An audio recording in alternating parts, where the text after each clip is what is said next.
결혼 전까지 그녀는 누구에게나 칭찬받는 사람이었다. 말수가 적고 예의 바르며 항상 조용히 웃는 얼굴로 상대를 배려했다. 처음 집에 인사를 왔을 때 시어머니는 속으로 안도했다. 우리 아들이 사람 보는 눈은 있구나.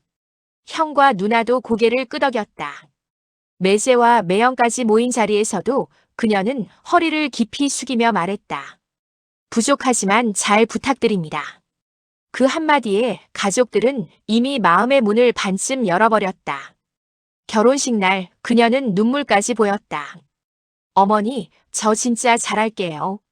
그 말에 시어머니는 손을 꼭 잡아주었다. 그때까지만 해도 아무도 몰랐다. 그 눈물이 어떤 의미였는지. 신혼 초반은 평화로웠다. 그녀는 매일 시어머니에게 전화를 걸어 안부를 물었고 명절이면 가장 먼저 와서 부엌일을 도왔다. 형과 누나도 참 싹싹하다며 아들을 부러워했다. 남편 역시 행복했다. 작은 집이었지만 웃음이 끊이지 않았다. 변화는 아주 사소한 이야기에서 시작됐다. 어느 날 저녁 그녀는 무심한 듯 물었다. 여보, 어머니 집 대출은 아직 남아있어. 남편은 별 생각 없이 대답했다. 조금 남았지. 형이랑 나랑 같이 도와드리고 있어. 그녀는 잠시 고개를 끄덕였다. 그리고 며칠 뒤 다시 말을 꺼냈다. 우리도 애 낳으면 돈 많이 들 텐데 형이 더 여유 있지 않아? 그날 이후 그녀의 질문은 점점 구체적이 되었다.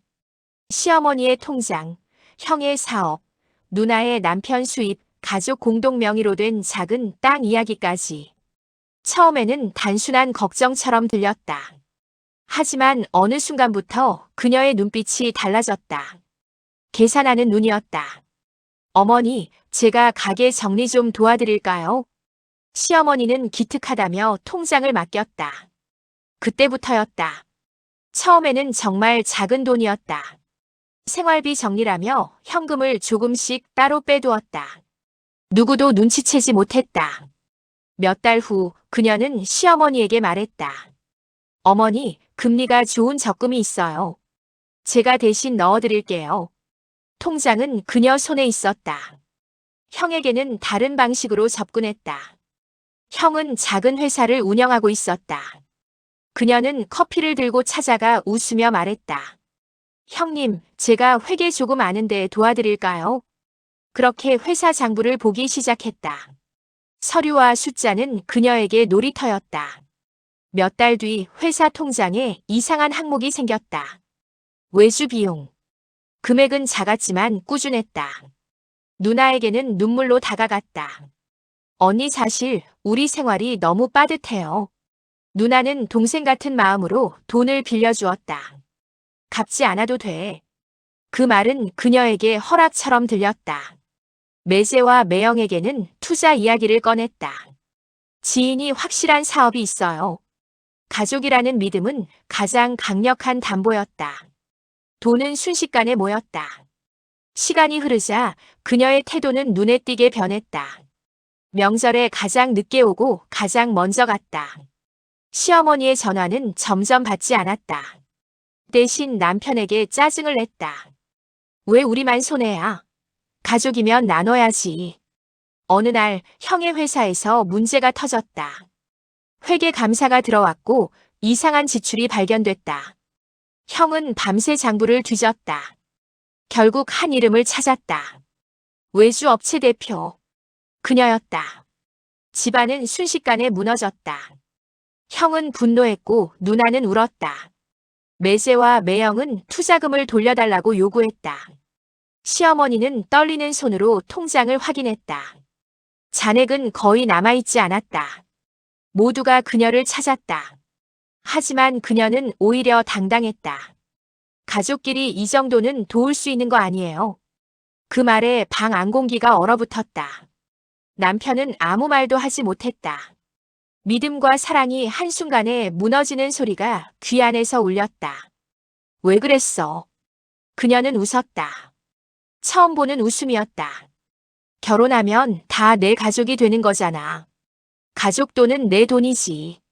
그날 밤 시어머니는 혼자 앉아 오래 울었다. 형은 회사 문을 닫았고 누나는 남편과 크게 다투었다. 가족 모임은 사라졌다. 전화도 웃음도 명절도 사라졌다. 남편은 늦은 밤 거실에 앉아 있었다.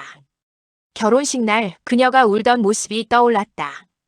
그 눈물의 의미를 이제야 알 것 같았다. 그것은 기쁨이 아니라 문이 열리는 순간 흘린 눈물이었을지도 모른다. 집안은 조용했다. 너무 조용해서 무너진 가족의 소리만 남아 있었다. 가족들이 그녀의 일을 알게 된 뒤에도 악몽은 끝나지 않았다. 모두가 이제 정리만 하면 되겠지라고 생각했지만 그건 시작에 불과했다. 형의 회사가 문을 닫은 뒤 집안 분위기는 완전히 달라졌다. 형은 하루아침에 직원들에게 미안한 마음을 안고 집에 틀어박혔다. 누나는 남편과의 갈등이 깊어졌다. 투자금 이야기가 나올 때마다 부부싸움이 이어졌다. 매형과 매제는 서로를 원망하기 시작했다. 왜 그런 말도 안 되는 투자를 믿었냐는 말이 오갈 때마다 가족 모임은 싸움으로 끝났다. 하지만 정작 그녀는 조용히 물러나지 않았다. 어느 날 시어머니에게 은행에서 전화가 왔다. 대출 연체 통보였다. 시어머니는 놀라 은행으로 달려갔다. 그 자리에서 알게 됐다. 자신의 이름으로 추가 대출이 실행되어 있었다는 사실을. 서류에는 분명 본인의 서명이 있었다. 하지만 기억이 나지 않았다. 집으로 돌아와 떨리는 목소리로 말했다. 나 이런 거 한 적 없는데. 그때 남편이 서류를 들여다보다가 멈췄다. 서명은 분명 어머니의 것이었지만 필체는 어딘가 어색했다. 모두가 동시에 한 사람을 떠올렸다. 며느리는 태연하게 말했다. 어머니 병원비 대비하려고 한 거예요. 가족 생각해서 한 건데 왜 그러세요? 그 말에 시어머니의 얼굴이 새하얗게 질렸다. 고마워해야 하는 건지 분노해야 하는 건지 판단이 서지 않았다. 결국 아무 말도 하지 못했다.